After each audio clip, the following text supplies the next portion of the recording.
لقجع والرجاء. 10 سنوات من الاستهداف الخفي والمعلن. هي 10 سنوات مرت منذ أن دخل هذا الرجل الجامعة الملكية المغربية لكرة القدم. لم نكن نظن أنه يكن هذا القدر من العداء والاستهداف لنادي الرجاء الرياضي. كل مرة كنا نتردد في الحكم أو نقول هي احتمالات وتأويلات، ولربما قد تكون لوثة نظرية المؤامرة فعلت فعلها بنا. ولكن توالي الوقائع والوقاحة في التعامل والاعتداء قطع الشك باليقين تماما، وعلمنا أن الرجل يسبح بكره الرجاء الرياضي، وأنه يمتن لكل تقزيم للرجاء الرياضي تاريخا وجمهورا ومسيرين. سنرفع سقف التحدي عاليا، وسنجرد بعضا من المعطيات التي يصعب أن يرد عليها بالمنطق لأنها حقائق نملك خلفيتها بالدلائل والأرقام، ونرحب بأي نقاش فكري في الأمر. إذن فلنبدأ. نتحدى أيا كان أن يجلب دليلا واحدا على درهم واحد قدمه رئيس الجامعة للرجاء، والنادي لا يستحقها. لا نقول درهما من ماله الخاص، بل من مالية الجامعة لا يستحقه الرجاء الرياضي وليس حقا لنا. فهو أول رئيس جامعة في تاريخ المملكة المغربية يقدم حقوق النوادي المشحفة أصلا، منحة النقل التلفزي ومنحة الدوري الاحترافي، على أنها منن وعطايا شخصية منه ليقدم نفسه على أنه المنقذ والمخلص، في حين أنه ليس سوى شخص يجيد لعبة السياسة الملتوية والتلاعبات بالتوازنات وتقديم الحقوق على أنها جميل لها في عنق أصحابها. نتحدى أي شخص أن يأتي بقضية واحدة كبرى للرجاء الرياضي على المستوى القاري أو المحلي تبناها وجند نفسه لها كما فعل مع فرق أخرى، بل على العكس استغل ظلم الأهل للرجاء تحكيميا ليأتي بالنهائي للوداد في الظهر البيضاء، بدل أن ينصف الرجاء في هذا الملف. فرق أخرى لعبت كل نهائياتها في المغرب بفضلها وتحت رعايته وحمايته وتوصياته، وهذا أمر غريب جدا،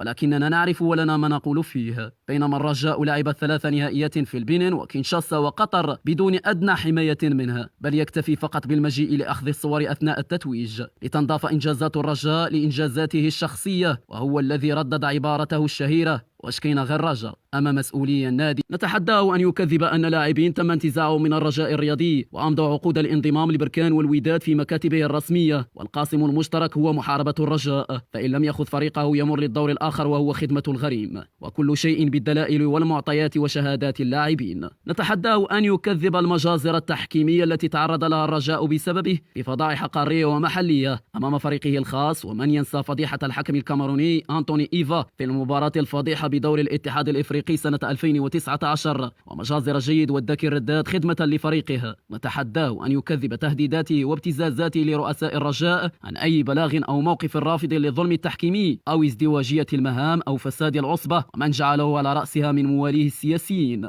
كلنا يتذكر المؤتمر الصحفي الذي عقده جواد زيات والبلاغات ضد التحكيم الإفريقي الذي كان يحمي كل الفرق المغربية سوى الرجاء الرياضي.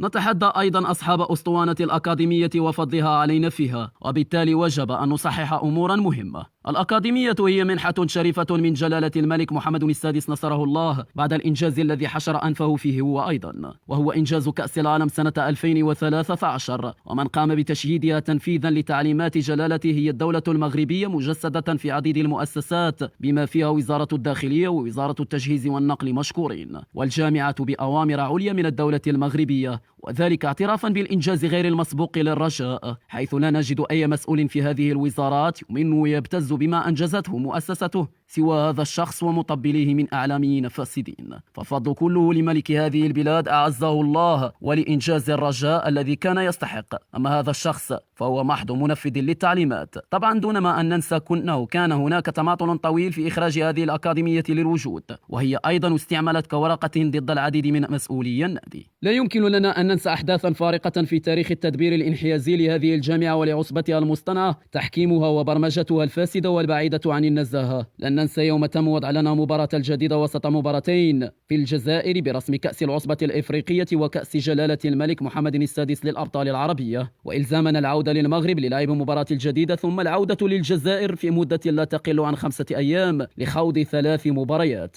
وهو ما تحسر عليه معلق قنوات أجنبية بكون الجامعة لم توقع حتى هبة اسم جلالة الملك في استهدافها للرجاء. وكلام خالد بيومي لا زال متاحا لمن أراد العودة لها. عندما جاء هذا الشخص للجامعة رفع شعار نزاهة التدبير الرياضي وإبعاد السياسة عن الرياضة، ولكنه تدريجيا صار منتهجا لسياسة جلب أكبر الفاسدين سياسيا لكرة القدم، فأغرقت الفرق بأصحاب المصالح السياسية والطامحين للانتخابات البرلمانية والجماعية والباحثين عن الأضواء السريعة بعيدا عن النجاعة ووضوح البرامج، ليغرق المؤسسات الرسمية بهؤلاء ويعطيهم مقاليد العصبة واللجان التدبيرية. فصارت كرة القدم المغربية حديقة خلفية للأحزاب السياسية، بل هو نفسه تدرج سياسيا بانتهاج هذا الخلط. نرفع سقف التحدي عاليا، وما قدمناه أعلاه رؤوس أقلام وليست وقائع مفصلة. وموقف الرجاء الرياضي من هذا الرجل هو نتاج تراكمات سنين طوال. حان الوقت لأن نقف لها وقفة حادة وصارمة، ولن نطالبه لوقف عدائه لنا،